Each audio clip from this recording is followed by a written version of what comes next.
So hello বন্ধুরা, আজকে আমরা বানাবো কুলি পিঠা। তার জন্য লাগবে আলু, গাজর, বিট, ফুলকপি, মটরশুঁটি এবং ধনেপাতা। এই পিঠাটা বানাতে সবার আগে আমাদের তরকারিটা বানিয়ে নিতে হবে। তরকারি বানানোর জন্য বেশি পরিমাণে তেল দিয়ে দিলাম কড়াইতে। তেল গরম হয়ে গেলে তাতে কালো জিরে ফোড়ন দিয়ে দিতে হবে।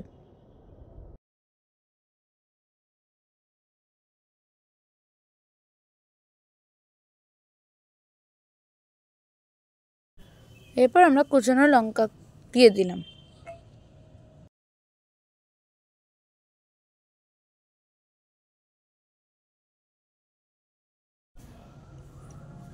প্রথমে আলুগুলো দিয়ে দিলাম তেলে।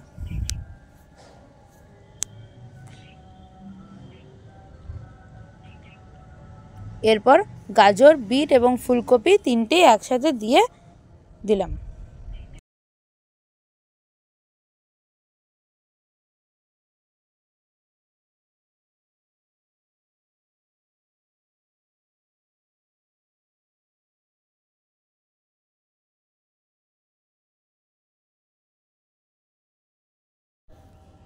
একটু নাড়াচাড়া করে দিলাম।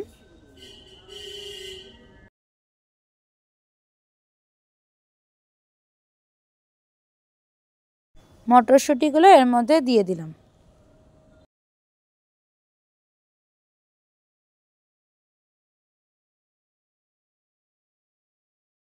এখন দেখতেই পাচ্ছেন তরকারিটা বেশ ভাজা ভাজা হয়েছে। এবার আমরা এটার মধ্যে হলুদ, লবণ দেব।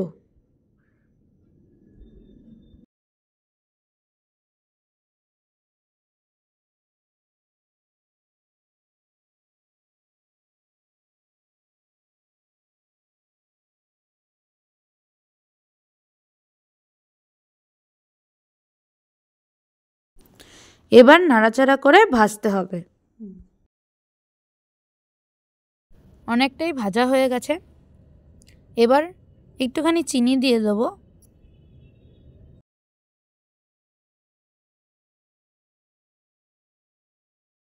এবার হালকা করে নাড়াচাড়া করে ধনেপাতাগুলো দিয়ে দেবো। এটার মধ্যে যদি যতটা ধনেপাতা দিতে পারবেন ততই ভালো, ধনেপাতার গন্ধটা তাহলে থাকবে।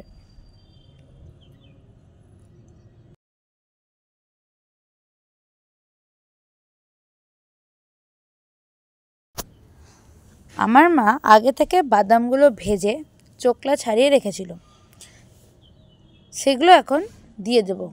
আর আপনারা চাইলে নারিকেলও দিতে পারেন, টেস্ট হবে।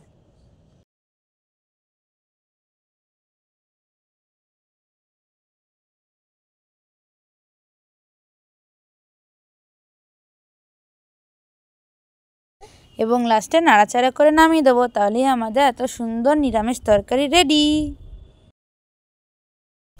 এবার একটা কড়াই বসিয়ে 1 কাপ জল দিয়ে দেবো।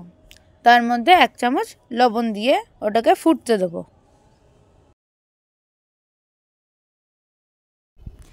এবার 1.5 বাটি চালের গুঁড়ো দিয়ে দেবো,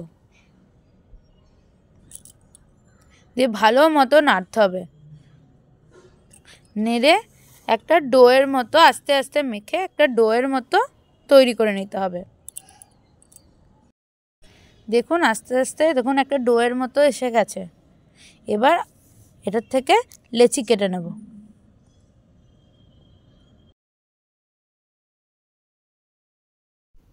এবার যে লেচিগুলোকে কাটলাম ওগুলো একটা বাটির মতো শেপ দিতে হবে, যাতে ওই পুরটা ভরা যায়।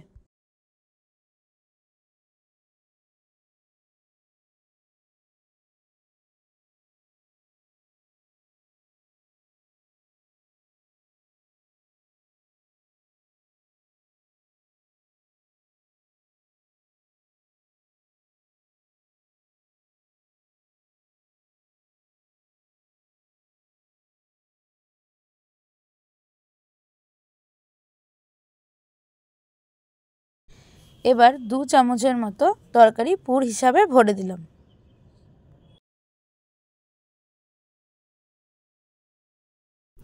এবার দেখুন যেমন করা হচ্ছে, আস্তে আস্তে মুখটা চেপে বন্ধ করতে হবে, যাতে তেলে ছাড়লে এই তরকারি না বেরিয়ে আসে। সুন্দর করে আপনারা একটা শেপ দিতে পারেন, যেমন আমার মা দিচ্ছে দেখুন।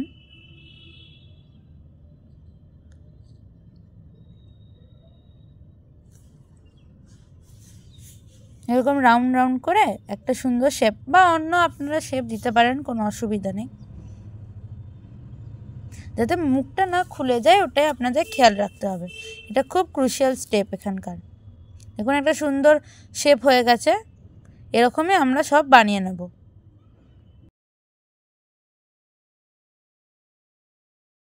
কুলিগুলো রেডি হয়ে গেছে, এখন কড়াইয়ের মধ্যে তেল দিয়ে দেবো বেশি করে। তেল দিয়ে আস্তে আস্তে কুলি দুটো ছেড়ে দেবো। এটা খুব ডিপ ফ্রাই করতে হবে, বেশি করে তেল দিয়ে ভাজতে হবে, নাহলে ভেতরটা কাঁচা থেকে যাবে। দেখতেই পাচ্ছেন একেবারে ডিপ ফ্রাই হচ্ছে এটা। এখন আস্তে আস্তে ভাজা হচ্ছে, দিয়ে ডিপ ফ্রাই হয়ে গেলে আমরা নামিয়ে নেব।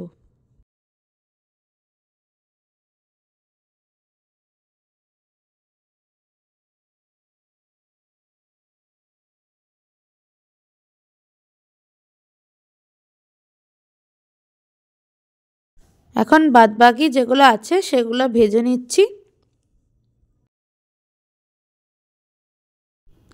তাহলে এই ডিশটি আপনারা সসের সাথে পরিবেশন করতে পারেন বা শুধুও খেতে পারেন।